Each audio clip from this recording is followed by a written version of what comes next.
Okay. Well, good evening. I'm Nancy Muir from Miles for Hips, and tonight we are interviewing a patient advocate who happens to be another Miles for Hips board member. This is Jonathan Ashkin. And Jonathan, just to get us going, can you tell everybody a little bit about what your role with Miles for Hips is? Yeah, sure. So I started with Miles for Hips almost a year and a half ago at this point. And I basically helped to aid the team in the marketing and the advertising side of things, just to help us to get our message out there to as wide an audience as possible.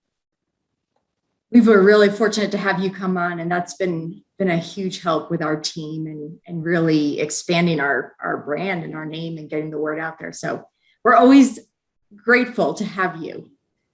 And can you tell us, oh, sorry. I wish I didn't know as much about Facebook and all of the advertising as I do, but it's helpful in times like this. It is incredibly helpful. Absolutely. Tell us a little bit about how you got interested in patient advocacy and specifically hip dysplasia advocacy work. Well, like most people on the board and who get involved in the first place, I came to it from a place of personal experience. So I have hip dysplasia, and I had some surgeries for it. So I had 2 derotational femoral osteotomies. And in the lead up to my surgeries, I was searching for patients that were going through similar things for me, and I found some groups, and that's actually how I came across Miles for Hips in the first place. And I had a huge success with my surgeries, and I kind of felt like after I had found all of these resources and had so much success and benefited from the exposure I had to other people that had similar conditions to me, I felt sort of compelled to assist others, because I know my own experience, it took me years and years to get to a place of getting treatment and getting proper help. And I think if I had known some of this information, as a young kid, even some of the writing was on the wall and some of the warning signs could be seen. And I just think it's so important as patients that we have available resources and that we can reach out and do our own not do our own research. We're not doctors, but we know our bodies better than anybody else does. And I just think that it's great to have these resources, and I just want more people to be able to have them so that they're able to get good treatment for the proper condition. What would you say are some of the rewards and challenges of patient advocacy? We can start with rewards. We'll start with that.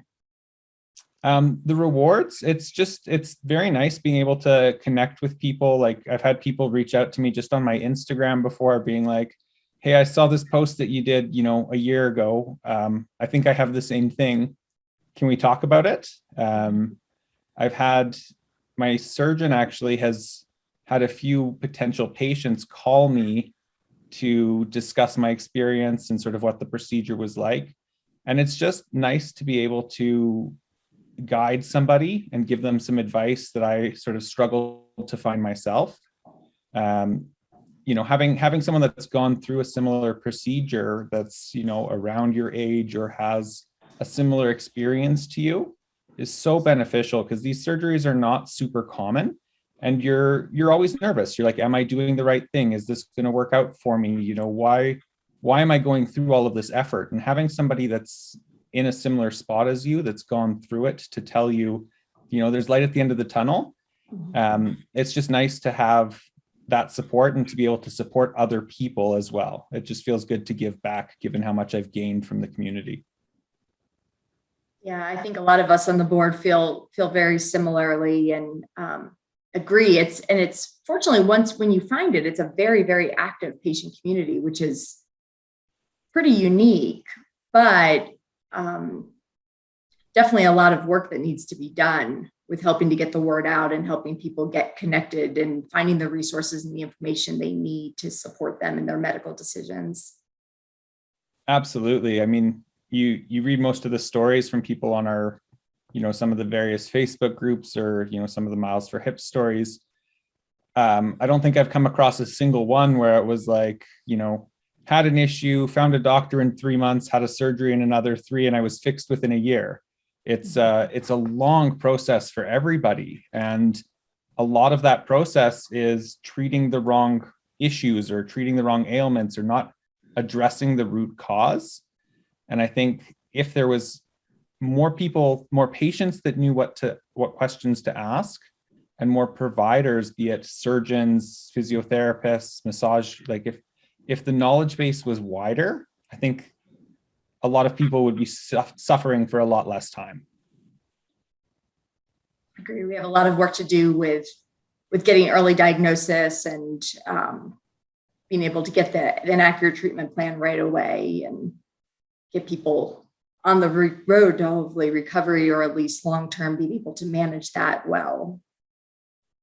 And that kind of ties into the challenges that we have, both as, myself personally, as well as just our group in general, is empowering people to question medical providers and to question their doctors is a difficult thing to do for a lot of people.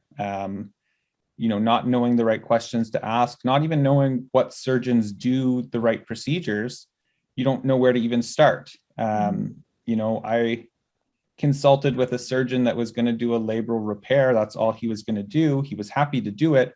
It wasn't going to fix any of my problems. And had I not asked him the right questions, he would have done that surgery on me, and it may have complicated my later procedures.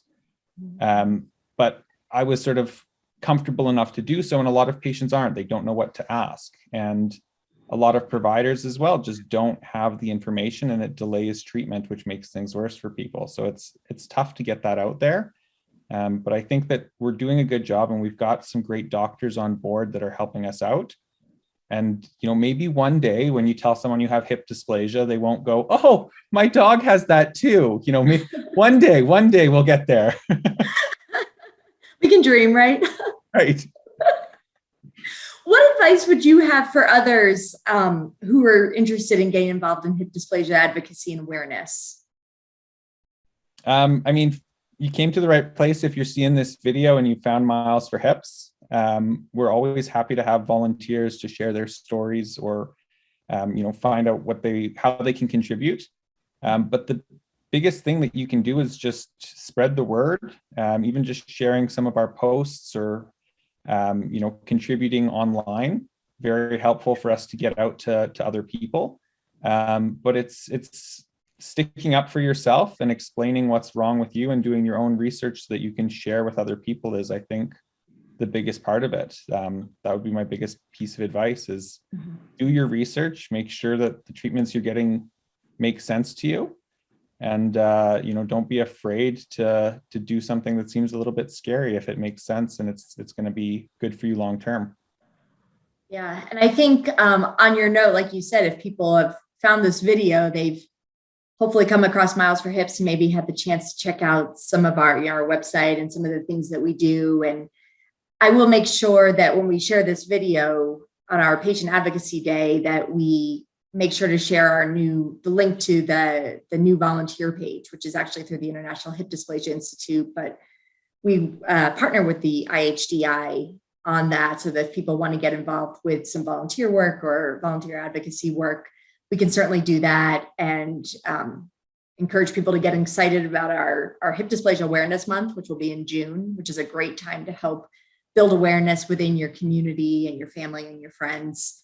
And then also get involved with our annual Day of Movement, which will be this fall, which is a great day when we have people come together from all over the world. We do some fundraising around hip dysplasia, and we usually do a t-shirt fundraiser and have everybody get out and move and wear your t-shirts and get people in your community asking about it because, Jonathan, sounds like certainly you've had people come to you or get referred to you to talk about some of these situations. I've had a couple random encounters where someone says, "Oh, hip dysplasia, what is that?" You start talking and they go, "Gosh, I wonder if, my sister's always complaining about hip pain. I wonder if maybe she should be going and getting checked out." Or I've had a couple, families ask, "Oh gosh, my child's not walking and it's a little bit of a waddling gait pattern and the pediatrician says we're fine." But, kind of an extra opportunity to really create awareness and try to get earlier diagnosis than later if that is an issue. So great opportunities to raise awareness, even sometimes in the most random places. Absolutely. It's just being open with your experience and being willing to share that with other people is, I think, such a big part of it right now. Yeah. Just because there's not that much exposure, there isn't that many people, we don't have a national campaign on par with some of the other, big diseases or anything like that, but it is still important, and there's a huge number of people that are impacted by it, whether they know it or not. So I think, we're doing a good fight to get the word out there, but anyone that wants to help and sign up, we'd be happy to have you along, like you said, for any of our engagement activities that we do, and we do a number through the year. So it's always nice to see new, fresh faces out and see people getting involved with it.